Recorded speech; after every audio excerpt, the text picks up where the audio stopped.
Welcome back to Sports Rock. Rock. Let's start this off a little bit with the very tragic passing of Junior Seau at 43 years old. Yeah. The police are investigating this as a suicide. Shot himself in the chest, which we saw earlier in the year with Chicago Bears player, what was his name? Dave Dorson. Yes. He did that to preserve his brain for research, which may have been the same reason that Seau did this.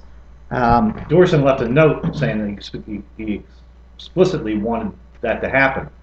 Junior Seau, as far as I know, left no explanation. No explanation. He texted his kids he loved them.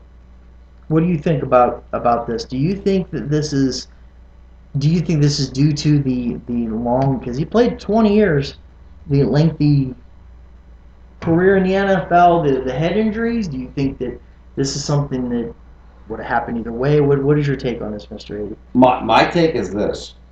Junior Seau lived and breathed football. Once football was no longer in his life, he didn't know what to do with his life. He had no clue what to do with his life. And he lived to get ready to play every Sunday. And I personally feel that because he wasn't doing that anymore, he felt his life was worthless. Which it wasn't. By no means was it. But I think that was what it ultimately came down to, is like he couldn't play the game anymore.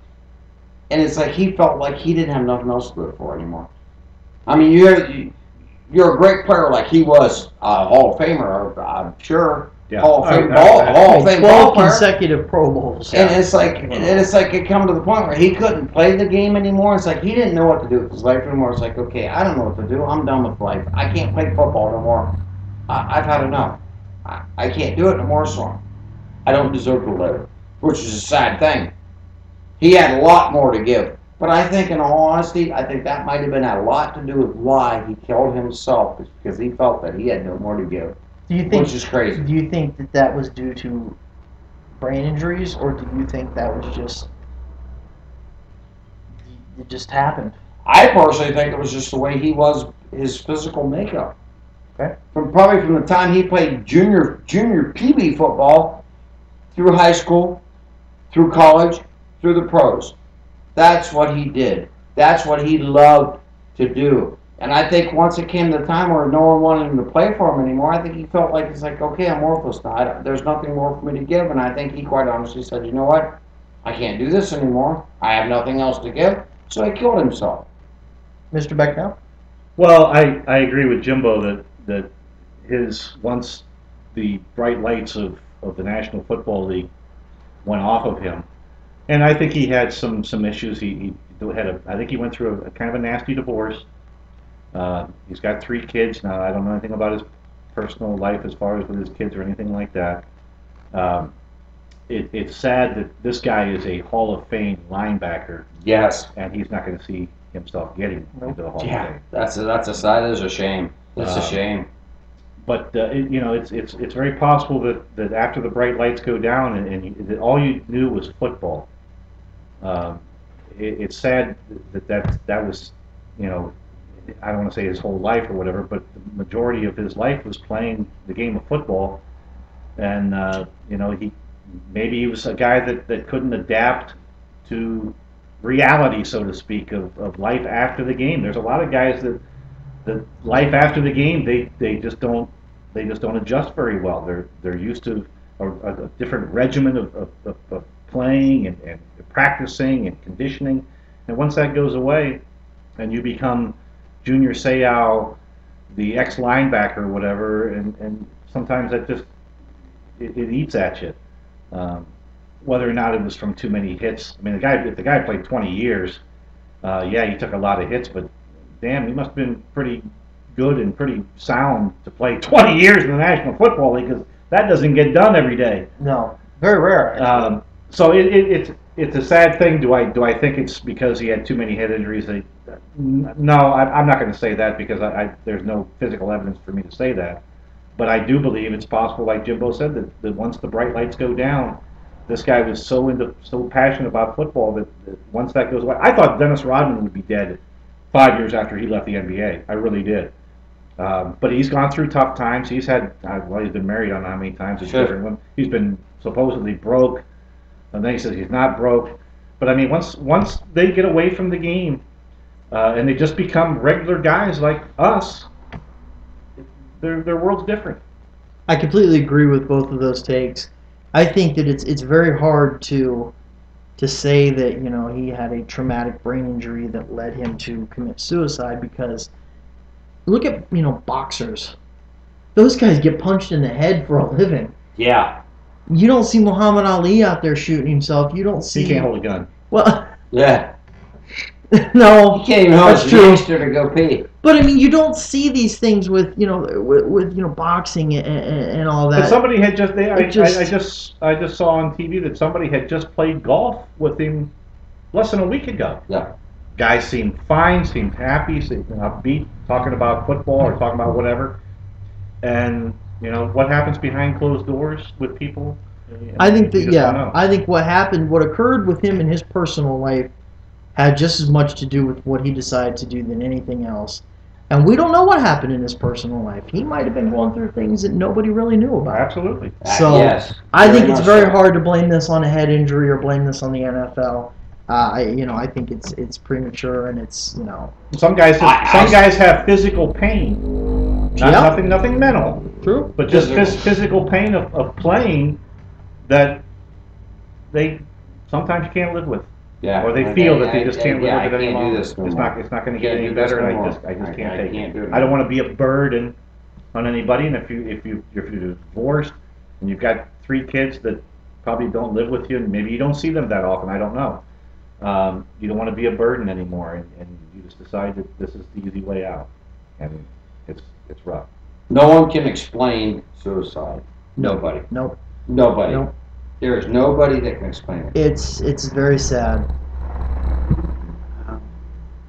Moving on, let's get into the NBA playoffs. Haha, yeah. Quick, you've got the Spurs up 2-0 over the Jazz, the Thunder up 2-0 over the Mavericks, the Lakers are up 2-0 over the Nuggets, the Clips show and the Grizzlies are tied at 1 apiece, the Bulls and the Sixers also tied at 1 apiece, the Heat is up 2-0 over the Knicks, Pacers are up 2-1 over the Magic, and the Hawks and the Celtics are tied 1 game apiece. What do you think about these playoffs? Any early predictions for conference finals, let's say? Well, I'm going to go in the East, first of all. Okay. Biting my tongue off saying this, and I'm biting my tongue off saying this, but I think the Miami Heat will be in the East finals, and I'm biting my tongue doing this. In the West is more of a wide open ball game. The only thing I will say is this: you can never count out Kobe Bryant. That's very true. You can never count him out, and no matter who he's playing with, he's going to give up stand-up performance, and he needs at least one more before he retires, because he's getting closer to the retirement age as far as basketball. I think the one team that's going to make the big run there with them is probably going to be the San Antonio Spurs, which is another older team. I think it's going to be very grueling coming down to the end there. In the East, Miami Heat, for sure. There's another team there, which I'm talking about, a la the Los Angeles Lakers, is the Boston Celtics. That is a team that refuses to die. They refuse to roll over. They refuse to say that they're going to give in. So it could come down to very interesting when it comes to the East Championship game and the West Championship game. Very interesting. Mr. Becknell? Well, I agree that the path has been cleared with Derrick Rose's injury with Chicago. Absolutely. And I don't even count Stoudemire's injury with the Knicks because they're going to take care of the Knicks anyway. But the only team that's standing in the way of Miami making it to the finals is Boston, without any question. Boston beat them, I believe, 3 out of 4 times they played them this year.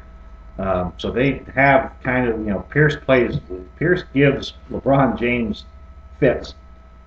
The Celtics have the mentality, they have the experience, they have the talent.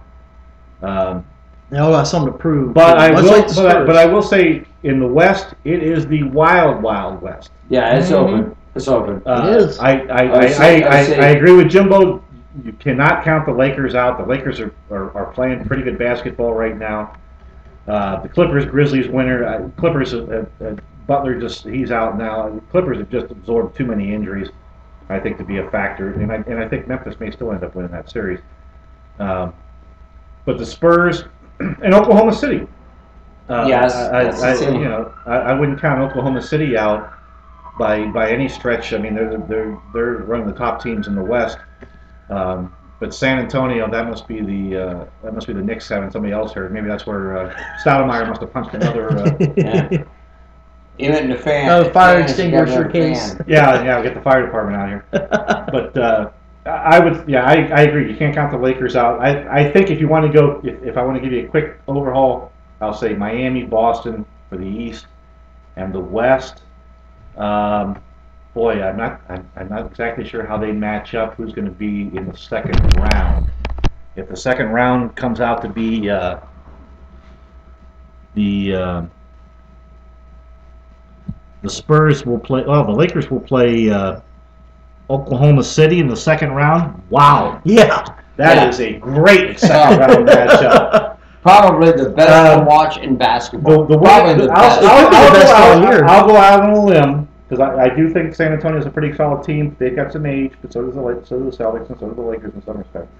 But that second round series between Oklahoma City and the Lakers will be the team that comes out of the West.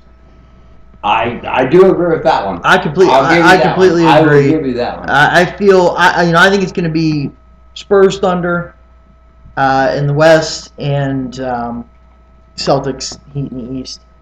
Unfortunately, I do agree that Rose going down paved the way for the Heat. Cannot stand the Heat.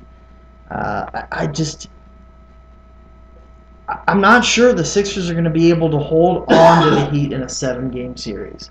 I'm not sure they'll be able to do it.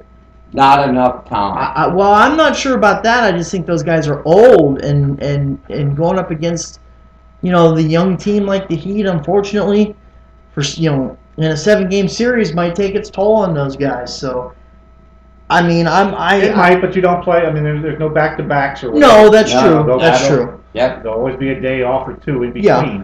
Who would have ever thought the Cavaliers would have played in a championship game? Well, Who would have ever thought Cavaliers that? could have won a championship game if LaQuitt hadn't Sure. played. Understandable. That might be a problem in Miami. It too. Could be. That might. Be You saw him He in doesn't quit till the finals. You saw him in the game. Well, even in I think game 1 of that Knicks series, he had 23 points in the first half. Only had like 7 or 9 in the second half. No, Yeah, but they so- were ahead by 30. But still, though, I mean, LeBron outscored in that game. LeBron scored 32 points. The Knicks starters 5 scored 30. Yeah. So it's going to be interesting. I think that second round matchup between Oklahoma City and the Lakers is top notch. Yes, that will be the tooth and nail. And you're right. That could very easily determine the representative of the West in the finals. Yeah, they beat themselves up, and San Antonio slips in. Could be. But I think San Antonio will take down Memphis. I think Memphis will take down the Clippers. I still think San Antonio will be there for the championship game. I think they'll be there for the championship game. No. They might make the NBA Finals. The Spurs have a rejuvenated But they're team. They're a team that, much like the Celtics, that are an older team. Do they have enough to get by, a 7-game series? True. But we'll see. Well, the thing is, now you're looking at playoffs too, and playoffs mean Playoffs. You're about playoffs. I thought you were talking about practice. But at this point, it's just like practice. the better teams. Not a game. They're cagey. They're cagey players. They know when they can play, can't play. When they know when to turn it up and turn it off. Well, they also know they do know how to pace make a themselves difference. too. That's Exactly. It was a shorter They season. know when. They know when. Yeah, to pace that's a good themselves. point too. That's another very good, and that might be why you're seeing the Spurs and Celtics have so much success. The fact that it was a shorter season, they don't have as many mileage on them as There they was a would lot have. of games that guys like. The thing that worries me is if Ray Allen can get back on the court for the Celtics. Oh, they'll be deadly. But the other guy, like San Antonio, they rested Duncan. They rested those guys a lot during the regular season, and now it's balls to the wall. Yeah. That'll do it for this episode of Sprock. For rock. Join us for our last episode where we'll talk rock and roll.